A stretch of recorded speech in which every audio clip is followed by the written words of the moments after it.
Good morning, Soul Embodiment Tribe. Bridget Patton here, and I just wanted to share a message with you that was really coming in this morning, especially with a lot of the energy shifts that happened last week, and we're also moving into, yay, a full moon coming up here this week. So I wanted to talk a little bit about the difference between controlling and allowing. So this specifically, I'm thinking in terms of relationships. Now, these relationships could be business relationships where you're like looking to help clients, or you're coaching people, or this could even be a business where you're trying to attract members or something like that. On the flip side, it could be relationships where it's a loved one, or maybe it's a friend or a family member, and you're looking to build a deeper, richer, more authentic relationship. Now, what's really interesting is most of the time, people don't actually even know what they want in a relationship. So the first thing I want you guys to understand is everything that we do in here is based off of emotions. So what I'm looking for is a feeling or a sensation in the body that you want to achieve. And this is where the brain gets really confused, because the brain is only pulling from past experiences.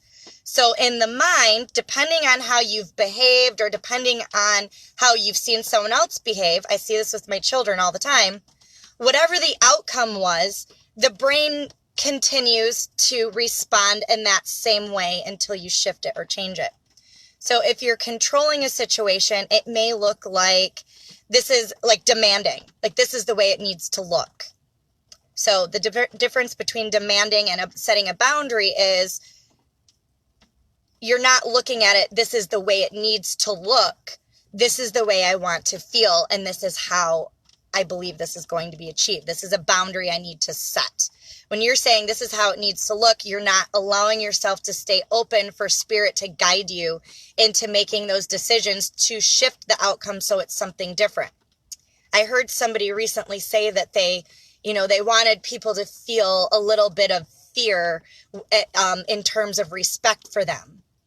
Now, I understand that that's the mentality that we've come from, and there's even actually spiritual leaders that kind of speak this way in terms of boundaries. And I want you guys to all understand that the direction humanity is headed in is unity and community mentality. So how do you want to feel in a community? Do you want to be stressed out because you're worried about crossing someone's boundaries? Or do you want people to respond to you from a place of empathy and compassion because you know that deep down you are made of love and light? Like deep down, love and light is what you are made of. And when I'm talking about light, I'm not just talking about you turn the light on and there's a light bulb. The light I'm talking about is the essence of the stars that are within us and the planets and how we're connected to the universe and how it's deep within us. It's ingrained within us. And this is why we respond to the moon, just like the tide. We're made of water, and water is very transmutable for light, for energy. And so this is why we are beautiful conductors for spirit.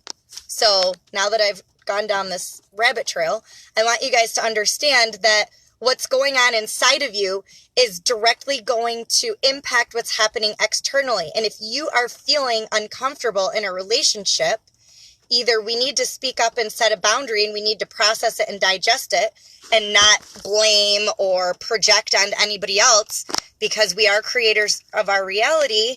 And we are the ones that are manifesting opportunities externally to illuminate what's going on inside.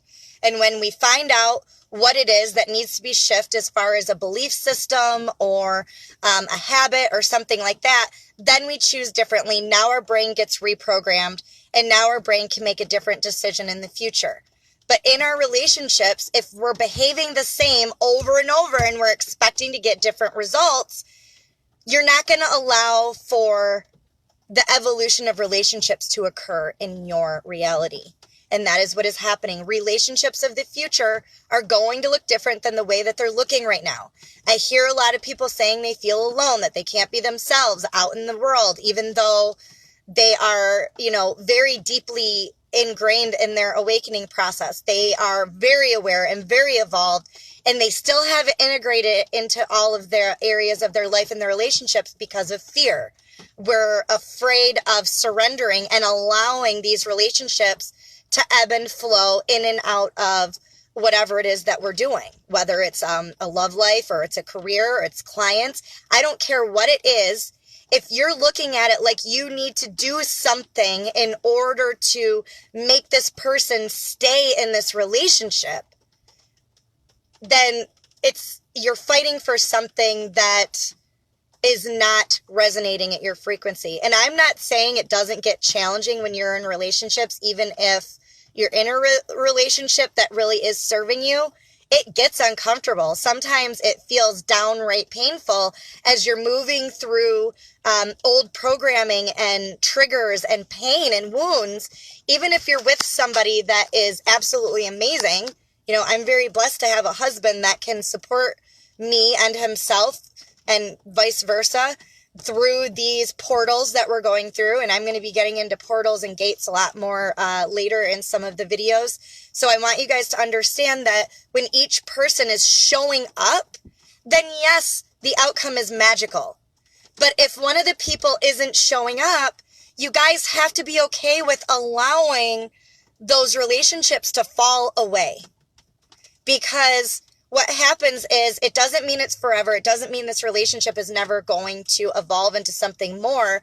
But the more you fight and try to hold on to something that is toxic, because when you feel those sensations in your body, it releases hormones that are toxic and unhealthy for your body. You're really trying to control it, and you're attempting to force something to happen in a relationship that someone isn't ready for. When you release and let go, this other person has an opportunity to go through their own experiences. Now, the trick is, I see a lot of people get manipulative and give ultimatums and things of that nature.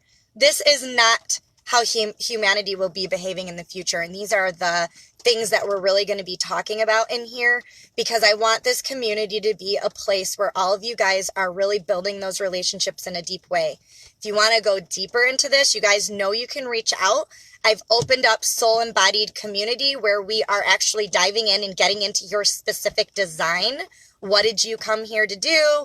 What's your purpose? What programming are you shifting? We're getting into all of that in the community. It's just too much to dive into in here. So if that's something that you're interested in, reach out. Otherwise, I hope this message really resonates with you and gives you something to think about. And I will see you in the next video. I love you.